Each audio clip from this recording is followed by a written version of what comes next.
Okay, आज म discuss गर्न गइरहेछु कसरी त्यो के अरे हाम्रो ट्याक्स क्याल्कुलेसन कसरी गर्ने है। ट्याक्स स्ल्याब हाम्रो 2077 र 78 BSको लागि ट्याक्स स्ल्याबहरू यसरी यस्तो छ हाम्रो ट्याक्स स्ल्याब। जति बढी इन्कम भयो हाम्रो त्यति बढी हामीले ट्याक्स तिर्नुपर्छ।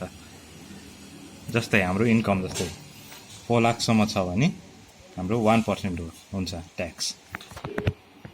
4 लाखसम्म छ भने 1%। अब 4 लाखभन्दा अबभ 4 लाखभन्दा जति पनि अबभ इन्कम अप टु 5 लाख है। 4 लाखभन्दा अबभ 4 लाखसम्म जस्तै 4 लाखसम्म भयो भने 1% भयो भने 4000 तिर्नु पऱ्यो नि ट्याक्स। 4 लाखभन्दा अबभदेखि 5 लाखसम्म 10% ट्याक्स तिर्नुपर्छ। अनि 5 लाखभन्दा अबभ जब जान्छ up to 7 lakh, up to additional 2 lakh भनेर भनेको छ नि, अप टु 7 लाखसम्म 20%। अनि up to 20 lakh next 13 lakh तपाईँको अब 7 लाखदेखि नेक्स्ट 13 लाख भने 20 लाखसम्म हुन्छ नि त। 7 लाख अबभदेखि 20 लाख अबभसम्म 30%। अनि इफ 20 लाख अबभ भयो भने 36% ट्याक्स तिर्नुपर्छ हामीले है। सिङ्गलमा यो चाहिँ सिङ्गल भयो भने यसरी गयो, यसरी हाम्रो ट्याक्स स्ल्याब हुन्छ हाम्रो। फेरि म भन्छु है, इन्कम 4 लाखसम्म 1%, 4 लाखदेखि 5 लाखसम्म 10%, 5 लाखदेखि 7 लाखसम्म 5 लाख अबभ 5 लाख भनौँ न है, देखि 7 लाखसम्म 20%, 7 लाख अबभदेखि 20 लाखसम्म 30%, अनि 20 लाख अबभ भयो भने तपाईँको 36%। ल एउटा क्याल्कुलेसन गरेर हेरौँ है।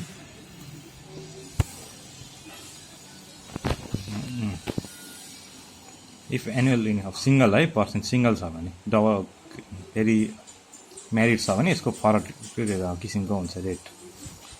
अब if annual income is 4,50,000 if person is single, person single भयो भने तपाईँको अब अघि नै मैले भनेको थिएँ नि अप टु 4 लाखसम्म 1%। उसको त 450 छ होइन, 4 लाखसम्म उसले 4000 तिर्नु पऱ्यो। यसलाई SST पनि भन्छ, सोसल सेक्युरिटी ट्याक्स है, 1%। अब 50,000, अब तपाईँको 50,000मा चाहिँ 10% लाग्छ। अनि धेरैजना चाहिँ कन्फ्युज हुन्छ यही कुरामा। एडिसनलमा चाहिँ लाग्ने हो कि तपाईँ एडिसनल 50,000 भन्नाले अघि मैले भनेको थिएँ नि त 4 लाखसम्म 1%, अनि एडिसनल 1 लाखसम्म 10% भन्नाले यो 50,000 छ, यसमा 10% तपाईँको 9,000 ट्याक्स पेएबल आयो है। अनि if person is single female भयो भने 10% रिबेट पनि पाइन्छ है। 10% रिबेट पाएर उसको 9,000 तिर्नुपर्ने थियो नि त, 10% रिबेट भनेर 9,000 तिर्नुपर्ने थियो, 900 रिबेट पायो, अब उसले तिर्नु पऱ्यो 8,100 मात्र ट्याक्स। यसरी हामीले क्याल्कुलेसन गर्छौँ है। अनि तपाईँको यो अर्को इक्जाम्पल हेर्नुहोस्। अब यसमा पर्सनको इन्कम, यसमा चाहिँ मैले सबै ट्याक्स स्ल्याबमा समेट्ने हुने गरी इन्कम राखेको छु है।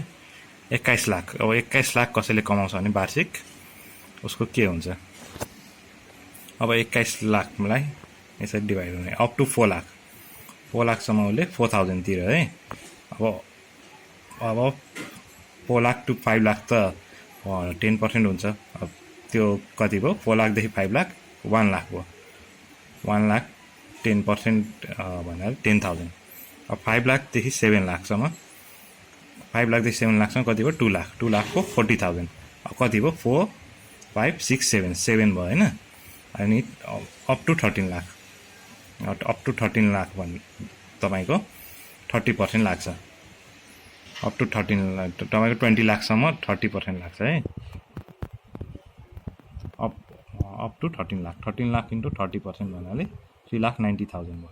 अब कति बाँकी भयो, 1 लाख बाँकी भयो। अब बाँकी 1 लाखमा कति लाग्ने भयो, 36% ट्याक्स लाग्ने भयो। अनि 4,80,000 तपाईँको इन्कम उसले ट्याक्स तिर्नु पऱ्यो। अब फिमेल भयो भने यसैमा तपाईँको रिबेट आउँछ, 10% रिबेट गर्ने, 10% घटाइदिने, फिमेलले तिर्नु भने, सिङ्गल फिमेल है, फेरि सिङ्गल फिमेलले तिर्नु भने ट्याक्स आउँछ। अब कपालको केसमा हेरौँ है, सिङ्गल र कपालको डिफ्रेन्स हेरौँ। अब अप टु 4 लाख, यहाँ अब कपालमा चाहिँ के हुन्छ भने अप टु 4,50,000 सम्म तपाईँको 1% लाग्छ। यसमा 4 लाख लाख होइन, यसमा 450 अनि एडिसनल 1 लाख भन्नाले 450 अबभ टु 550 सम्म 10%, 450 अबभ टु 550 सम्म 10%, अनि त्यसपछि 550 अबभ टु 750 सम्म 20%, अनि नेक्स्ट 12,50,000 भन्नाले अप टु 20 लाख है। नेक्स्ट 12,50,000 यसमा चाहिँ 30% लाग्छ।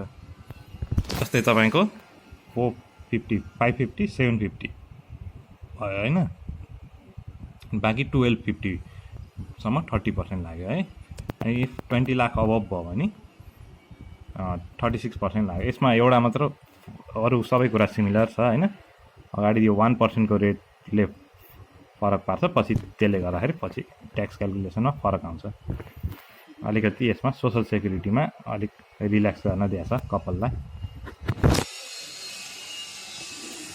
अब एक्जाम्पल अर्को देखाउँछु है,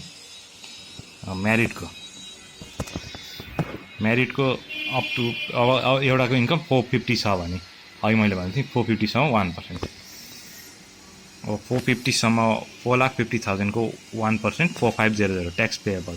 अब कति सेभिङ भयो त म्यारिड गरेर, बिहा गरेपछि कति फाइदा हुने रहेछ भनेर क्यालकुलेसन गर्दाखेरि यस्तो निस्क्यो। अघि सिङ्गल हुने बेला 450 को त 9,000 तिर्नु गऱ्यो उसले ट्याक्स होइन, 1% social security tax, 10% income tax गरेर 9,000 ट्याक्स पेएबल। तर ऊ म्यारिड भयो भने चाहिँ उसले 4,500 मात्र तिर्नुपर्छ ट्याक्स। ट्याक्स सेभिङ कति हो 4,500 इफ म्यारिड। फिमेलले पनि फिमेलको कति भयो, फिमेलको मैले निकालेको थिएँ नि अघि 10% डिभाइड गरेर 8,100 होइन, 8,100 माइनस फिमेल भयो भने पनि त्यही हुन्छ होइन। यसमा चाहिँ रिबेट हुँदैन म्यारिडमा। 8100 माइनस 4,500 गर्दाखेरि 3,600 सेभिङ भयो यदि म्यारिड गऱ्यो भने। अब यसैको अर्को इक्जाम्पल हेरौँ। अब 21 लाख, यसमा चाहिँ सबै स्ल्याब समेटिन्छ है। 21 लाखसम्म म्यारिड भयो भने चाहिँ के हुन्छ, अब 450 सम्म त्यही हो 450, यसमा चाहिँ 4 लाखसम्म थियो है, यसमा 450 सम्म 4,500। अब 450 टु 550 भन्नाले 1 लाखको 10% गर्दाखेरि 10,000, अनि भने अब 450 टु 550 सम्म 10,000। अब 550 टु 750 गर्दाखेरि 2 लाख भयो होइन, 2 लाखको 20% 40,000, अनि अप टु 12,50,000, 7,50,000 सम्म तपाईँको 20% होइन, 7,50,000देखि 20 लाखसम्म चाहिँ तपाईँको 30% हुन्छ। अनि त्यसमा कति भयो 12,50,000 होइन, 750,000देखि 20 लाखसम्म 30%, 12,50,000 को 30% यसरी निकालिन्छ होइन। अब कति भयो है टोटल 650 भने यहाँसम्म 20 लाख भयो तपाईँको 1250 सम्म है। 21 लाख छ नि त इन्कम, अनि बाँकी एक लाखमा चाहिँ सट्टै 36% लाग्छ है, 4,65,500। अब यसरी अब मैले सिङ्गलको निकालेको थिएँ। सिङ्गल हुँदाखेरि कति तिर्नु पऱ्यो 4,80,000 ट्याक्स तिर्नु पऱ्यो, अनि कपाल भएर कति तिर्नु पऱ्यो 4,65,500। 4,65,500 कति सेभिङ भयो त उसको भन्दाखेरि अब 14,500 सेभिङ हो कपाल भएर। अब कपाललाई यो सुविधा दिनुको कारण पनि होला, अब विवाहित भएर पनि होला, खर्च बढी हुन्छ भनेर यो अलिकति सुविधा दिए होला सरकारले। अनि तपाईँको फेरि यसमा डिडक्सन पनि हुन्छ है, रिमोट एरिया बस्नेलाई सरकारले यसरी छुट्टाछ A, B, C, D, E।